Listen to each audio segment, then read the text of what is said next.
Hello, everyone. We're working through statistical methods for rates and proportions, Chapter 6, Section 6.2, Measures of Association. We're going to work with the same example as Section 6.1, where we create a data frame for maternal age and birth weight. Remember that A is the maternal age being less than or equal to 20 years. And not A is the maternal age over 20 years. And B is the birth weight being less than or equal to 2,500 grams. And not B is the birth weight being over 2,500 grams. So first we read in the data. And we can look at the first 10 rows of our data frame and see that we have some young mothers who have low birth weight babies, and we could have young mothers who do not have low birth weight babies, and so on. So what I'm going to do here is I'm going to create a function that only requires a particular data frame to be as an input. And I'm going to call this function get.chi-square. And here within the function, I'm going to create a table of the maternal age and birth weight. Then I'm going to print the table. I'm going to print the joint proportion table. And then I'm going to output the chi-square test. So in general with functions, only the last line is what's saved. But if you print things along the way, then if you want to output more items, then you can use this print command. So I'm going to read in the function into R. And if I just say get.chi-square, it should show you the actual function. But if I feed it our data set and say get chi-square of data, then first it printed our table. Then it printed the joint proportions. And in the third part, it presented the actual chi-square results. So what I can do here is I can create a new data set with slightly different proportions, similar to table 6.3 in the text. So in this case, we have a whole new data set. And if we use the same function, rather than writing new code, I just use the function I created. I get all the output that I want. So here is the table that you can see in 6.3, where we have 20 young mothers with babies who weighed less than 2,500 grams.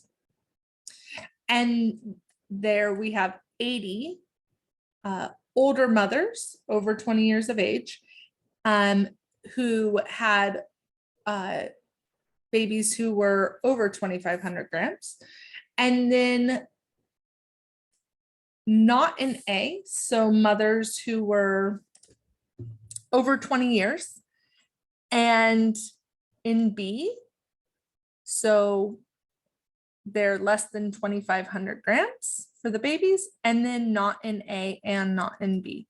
And I believe I actually just misspoke because this whole line here is mothers who are under 20 years. So let's just go back through one more time. So mothers who are under 20, the 20 represents the babies who were under 2,500 grams, and the 80 represents the young mothers with babies who are over 2,500 grams. And then not in A would be mothers over 20 years of age. And then the 30 would represent over 20 and under 2,500 grams. The 270 represents over 20 and over 2,500 grams for the birth weight. So here we get the joint proportions, and what we notice comparatively to before is that both tables have the same exact joint proportions. However, if we look at the chi-square test, now we have a significant p-value. Now, why is that? Well, the sample size has increased, right? And so even though we saw the same joint proportion, we actually have more evidence because we saw this in more people. So that is why this p-value and this chi-square test statistic has changed.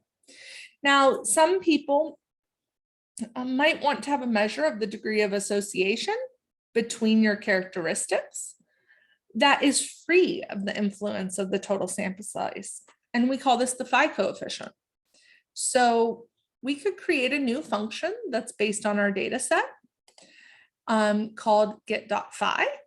And let's see what each of the pieces of this function is doing. First, we're creating a table.